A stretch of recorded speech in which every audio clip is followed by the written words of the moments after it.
And we're back. You're watching Sports Federation TV. As promised, Cape Town Sports Council Sportswoman of the Year is joining us, and it's Anzel Laubscher from the sport of chess. Welcome, Anzel. Thank you so much. It must have been such an honor to win that award. It was absolutely amazing. To be honest, I didn't expect it because my competitors were very they had really good achievements, and I realized it's a tough one. I was up against very good, especially for the selectors. Hey, the people that have to choose who's the winner with such a wide array of phenomenal athletes in the Cape.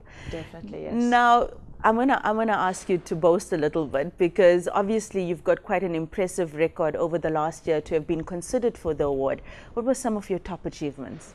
Well, last year we went to the World Olympiad, which is like the Olympic Games for chess, and it's held every second year. And I've been representing South Africa since 1998 at the Olympiads. And last year I went to the Olympiad and I had the best score in the team. I won 70% of my games, which is coming from Africa as such, not just South Africa, but Africa as such is quite a good result. And I also broke a South African record of most consecutive wins in a row. So that was quite amazing. I had such a good time in Baku last year. Yes, that was the one thing. And then I also played quite a lot of other tournaments where I was invited as an individual player. Just a private invitation, not only representing South Africa, but also just playing on my own as a women's international master. So I played this year in February. I played in Iran, and that was quite an experience. Yeah. I played there, and I got a bronze medal in Iran. I played against other women's grandmasters, and I was up against them. And then in March I played in Iraq. Did all these countries where no one wants to go. I did it. And then I also last year I played in Mauritius, and I was joint first in the African Zonal Championships. And this year I played in Zambia, again the same tournament, and I did well there as well, also in the medals. Now, you spoke about the Olympiad earlier. Is that like a world champs in chess?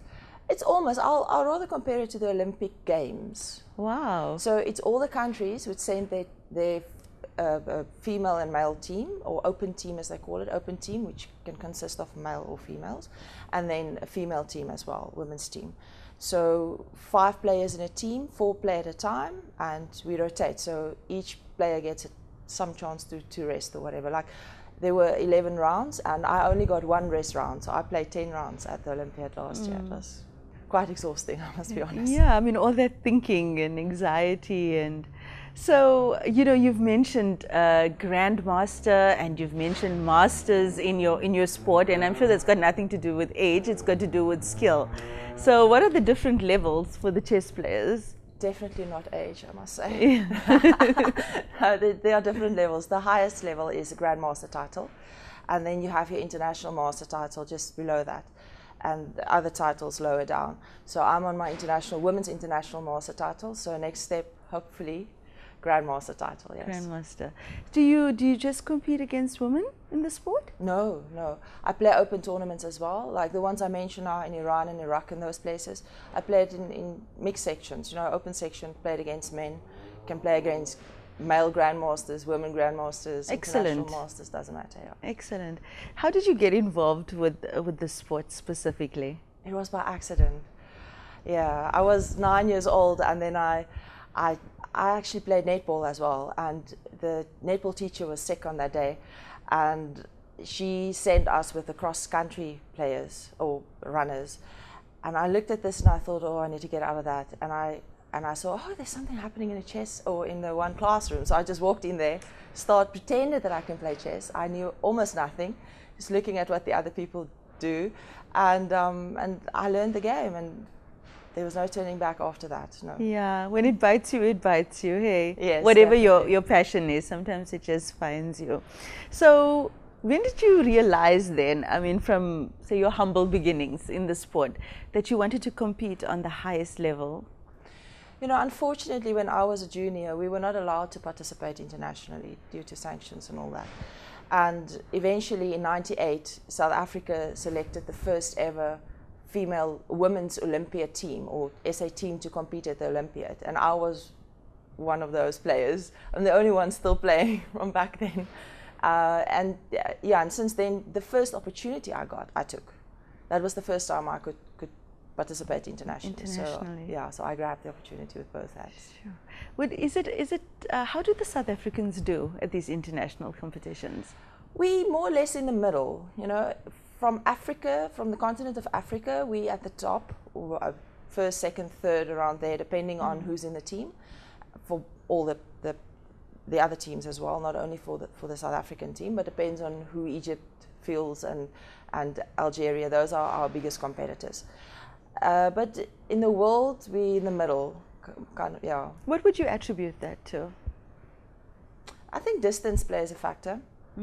Because, you know, for us to get to play in Europe and those places, we have to normally fly halfway around the world. Right. Getting cheaper plane tickets, you have to fly to Dubai and then back to Europe and, you know, things like that. And we don't have sponsorship. Sponsorship is the biggest problem for, I know everybody complains about it, but that's the reality.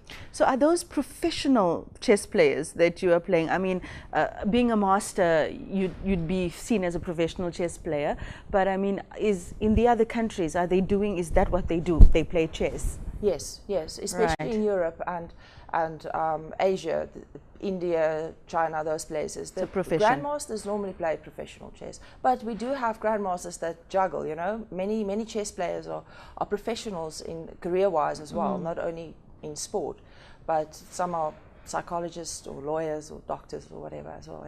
Yeah. South Africa, we can't play at the moment. We don't really have professional players because of funding issues. You know, yeah, absolutely, I understand. So with, you know, you wear two hats. Not only are you a highly decorated chess player, but you've also been involved in administration. Can you tell us about some of the roles that you've had in administration in your sport? Yes, I served on some committees and also not only in chess but in other sports as well. I was involved in the Western Cape Provincial Sport Confederation as well for almost 2 years. I unfortunately had to resign. I'm now an advocate, so I'm practicing law as well. And the administration part, yes, but mostly coaching and developing coaching, training other coaches, coaching players as well. But coaching is my main passion, not that much administration as such, yeah. More coaching towards the coaching part, yes. Yeah. Well, you know, being Women's Month and Women's Day just recently, how are the women doing in your sport? At the moment, I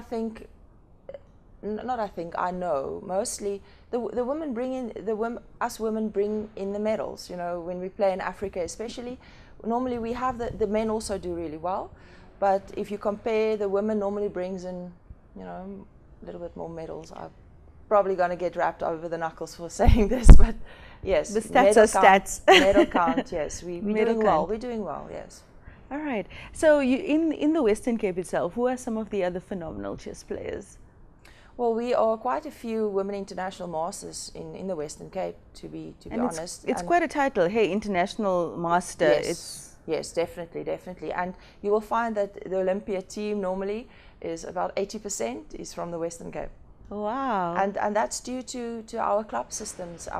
We have a very strong club culture and league. So every year we play league, and we have hundreds of clubs and players playing in the league as well, and that helps a lot with the development, especially of younger players, because they come to the league and they see the top players, you know, your Olympiad players playing in the league, and they don't always get to see us play, you know. Right. Yeah, it's a driving force actually. Yes. It's because you are the celebrity in their world. Yes. Yeah. Yeah. So, how important has the international tournaments been to your development and the development of some of your peers? Well, for me personally, it took me all over the world. And in fact, in 2 weeks, I'm leaving for the Cayman Islands. I'm going to relocate to the Cayman Islands for at least 10 months. I've been appointed as their national coach. So, if that doesn't say something about the opportunities that the sport gives us, it's amazing. I'm very fortunate to have landed that position. But this is one good example, you know. And another thing is, chess got me through university as well. You know, I haven't paid a cent university fees because I got bursaries because of chess, you know, and netball, but especially chess. So it helps you a lot if you can juggle the two. Luckily for chess, it helps with studies, and it helps with the brain activity and those things. So it complements the two, yeah. Well, it's great that you mentioned that, because a lot of people might not know that that is one of the sports that can get you a bursary, because people just naturally would tend to assume it's cricket and rugby and soccer, and if you're a great chess player, then you can get a bursary. How does the schools fit into the picture with chess? Is there a strong presence? Are they participating? Yes, definitely. There are actually two legs. There's a schools leg where it's based on schools, and then there's also, we call it the junior leg, where it's mostly based on the federation, junior players from the federation.